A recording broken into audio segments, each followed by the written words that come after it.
राजकीय वर्तुळातून एक महत्त्वाची बातमी समोरते। विधान परिषदेच्या जागांसाठी भारतीय जनता पक्षाची यादी तयार आहे। भाजपकडून यादी दिल्लीच्या नेतृत्वाला पाठवण्यात आली आहे। 30 जणांची यादी पाठवली असल्याची माहिती आहे। नव्या चेहऱ्यांना संधी देण्याचा या बैठकीत निर्णय घेण्यात आलाय। भाजपच्या कोर कमिटीच्या बैठकीत निर्णय घेण्यात आलाय। विधान परिषदेच्या पोटनिवडणुकीसाठी प्रज्ञा सातव यांच्या नावावर जवळपास शिक्कामोर्तब झाल्याची सूत्रांची माहिती आहे। सविस्तर माहिती जाणून घेऊयात। आपले प्रतिनिधी चेतन ननावरे आपल्या सोबत जोडले जात आहेत। चेतन, काय सविस्तर अपडेट?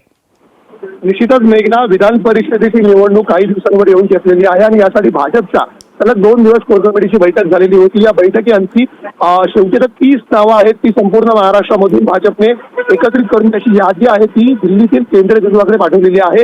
या 30 पैकी एकूण 6 जणांना आता विधान परिषदेची संधी मिळणार आहे भाजपकडून। त्यामध्ये प्रज्ञा सातव यांचं नाव जवळपास निश्चित मानलं जात आहे। उर्वरित 5 जागांसाठी माधवी नाईक असतील, डॉक्टर रुपेंद्र गोडेकर असतील, मनोज कोटक, केशव उपाध्ये, रवी अनासपुरे, राजेश पांडे अशा बऱ्याच दिग्गज पदाधिकारी जे आहेत जे दीर्घकाळापासून संघटनेत काम करतायत त्यांना संधी दिली जाण्याची शक्यता वर्तवली जाते। विशेष करून नवीन आणि जुनं असं एक नवीन कॉम्बिनेशन आपल्याला या यादीमध्ये पाहायला मिळू शकतं। मेघना, निश्चित धन्यवाद चेतन, आपण दिलेल्या सविस्तर माहितीसाठी। लोकशाही मराठी ऐका, पहा, जागरूक रहा।